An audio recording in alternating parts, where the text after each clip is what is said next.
სამგლოვიარო პროცესია სამების ტაძრიდან სიონის ტაძრისკენ მიემართება. მსვლელობაში ათასობით ადამიანი მონაწილეობს. 2026 წლის 17 მარტს ეპოქა დასრულდა. 17 მარტს პატრიარქი ღამის 3 საათზე კავკასიის მედიცინის ცენტრში ძლიერი სისხლდენით გადაჰყავთ. 17 მარტს დილას საქართველოს საპატრიარქო განცხადებას ავრცელებს, რომ პატრიარქის მდგომარეობა პრობლემურია, თუმცა სტაბილური. ილია მეორე კრიტიკული რეანიმაციის განყოფილებაში მართვით სუნთქვაზე იმყოფება. იქმნება სამედიცინო კონსილიუმი. სხვადასხვა დაწესებულების რეანიმაციული განყოფილებების ხელმძღვანელები კურნალობის სამომავლო ნაბიჯებს განიხილავენ. ვრცელდება ინფორმაცია, რომ კათოლიკოს პატრიარქის მკურნალობის პროცესში თურქეთიდან ჩამოსული ექიმი ჩაერთვება. თურქეთიდან ველოდებით ღამის პირველი საათისთვის სპეციალისტ დიახ რეანიმატოლოგს. ამჟამად მიმდინარეობს იგივე თერაპია, რომელიც აქამდე იყო დანიშნული და ელოდებიან როგორ დინამიკა იქნება პატრიარქის მდგომარეობის. პატრიარქის მდგომარეობის გასაგებად კლინიკაში მთელი დღის განმავლობაში სასულიერო პირები, პოლიტიკოსები და მოქალაქეები მიდიან.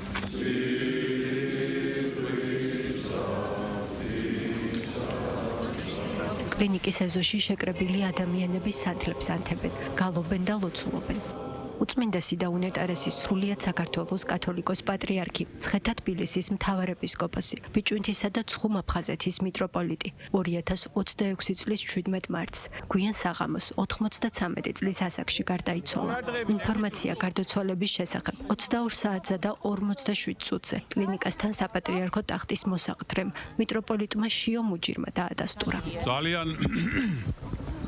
ძალიან მიჭირს ახლა იმის თქმა,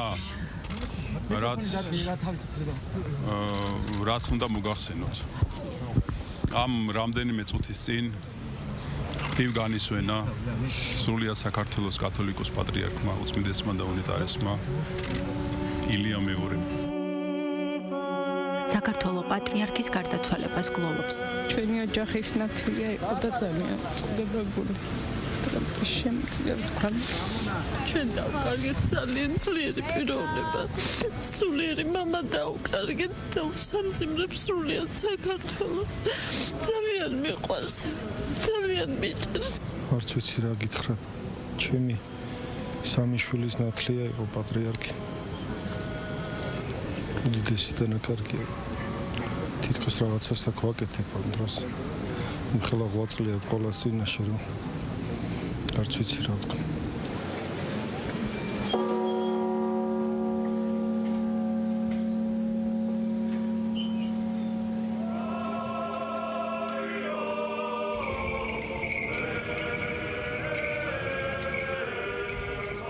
მარტს საქართველოს კათოლიკოს პატრიარქის ცხედარს სამების საკათედრო ტაძარში სამგლოვიარო მსვლელობით საგალობლის ფონზე მიაცილებს ათასობით ადამიანი. მსვლელობას წინ ჯვრებით ხელში სასულიერო პირები, სტიქაროსნები და ჩოხოსნები მიუძღვიან.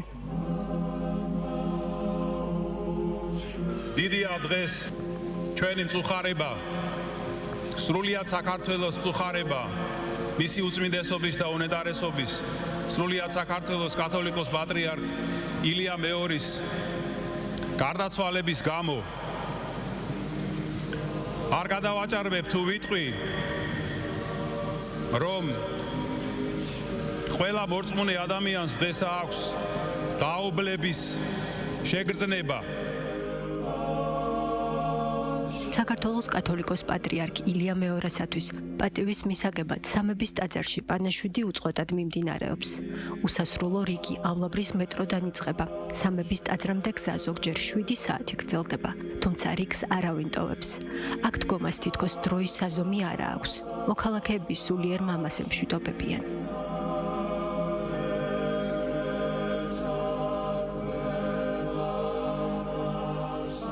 კარგად ვერ აღვიქვით, ვინ დავკარგეთ და რა შეგვიქნა და რა დაგვიტოვა.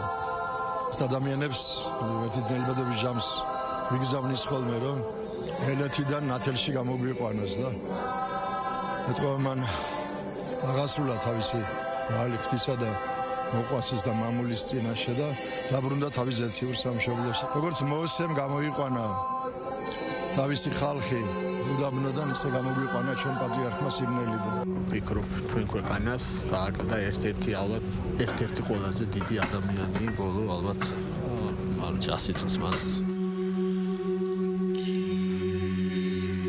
მიყვარხადა მიხარია რომ შენი ნათქვილი ვარ. უნდა ვიდა და უნდა დავამშვიდო პატრიარქს. რომელიც შენი ნათლია, ხო? ხო. მამაყობ იმით რომ ჩემი ნათლია არის და ყველა სულიერი მამა არის. მინდა რომ გამოვთქო ჩემი სიკეთე იმით რომ წავიდე და ვარდი დავდო. 19 მარტს 20 საათზე ალობრის მეტროდან სამების ტაძრისკენ პატრიარქის ნათლულების მსვლელობა იწყება.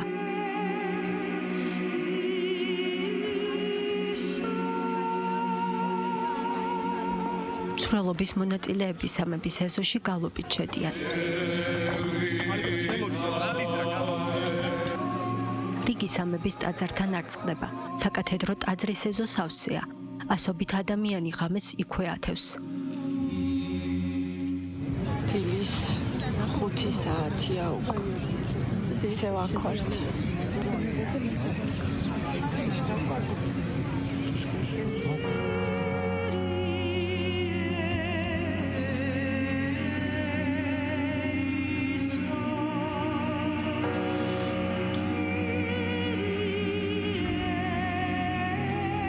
საქართველოს ყველა მართლმადიდებლურ ეკლესია მონასტერში 12 საათზე ყოველდღე სამკლოვია როზარების ხმა ისმის.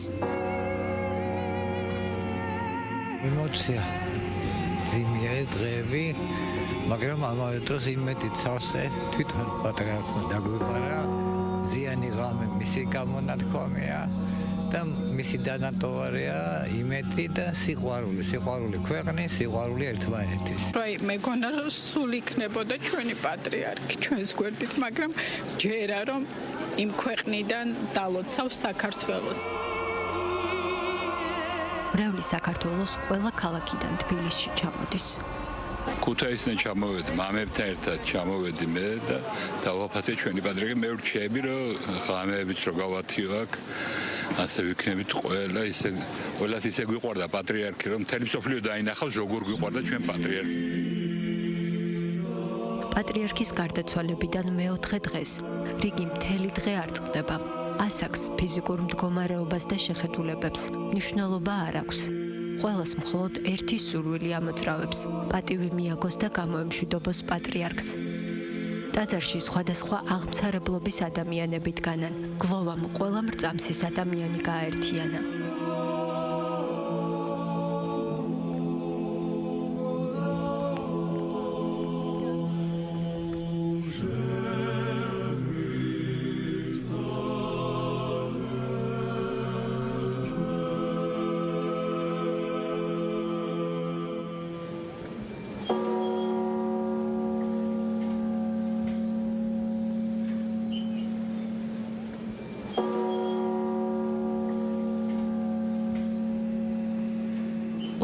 მარტს სამების საკათედრო ტაძარში უწმინდესისა და უნეტარესის ილია მეორის დაკრძალვის ცერემონია დილიდან იწყება. სამების ტაძარში სხვადასხვა კონფესიის წარმომადგენლები მიდიან.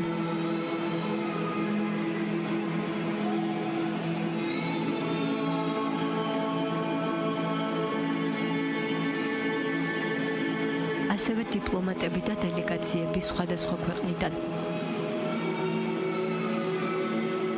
ილია მეორის წესის აგების მსახურებას მიტროპოლიტ შიოსა და საქართველოს ეკლესიის წმინდა სინოდის წევრებთან ერთად ყოვლად უწმინდესი ბართოლომეოს პირველი აღავლენს. ილია მეორის პატივსაცემად კორიდორია მოწყობილი. თავდაცვის ძალები ქუჩაში დროშებით დგანან. ისმის საგალობლები, ქუჩა ხალხითაა სავსე.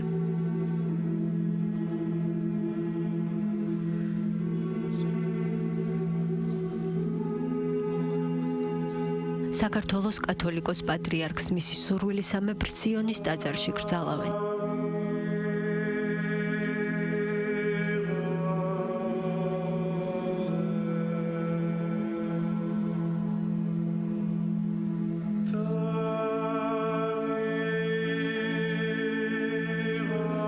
განსაკუთრებული იყო მისი დამოკიდებულება ამ ტაძრისადმი, ყველამ ვიცით ჩვენ.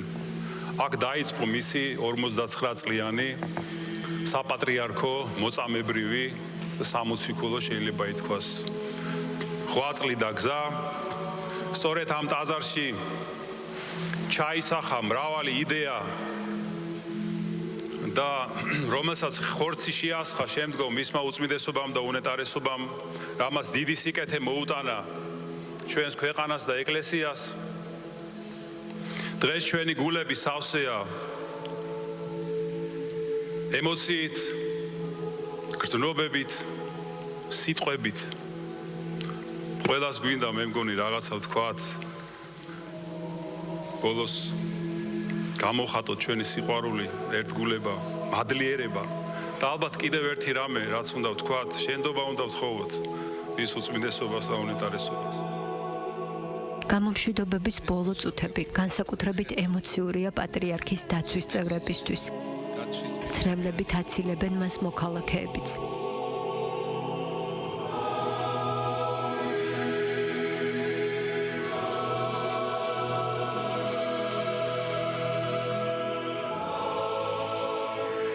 ტრანსლაცია ზუსტად 5 საათზე წყდება. პატრიარქი, რომელიც საქართველოს მართლმადიდებლურ ეკლესიას 59 წლის განმავლობაში უძღვებოდა, ამბობდა, რომ პირველი ლოცვა სამშობლოსთვის უნდა იყოს. ახლა კი მთელი სამშობლო მისთვის ლოცულობს.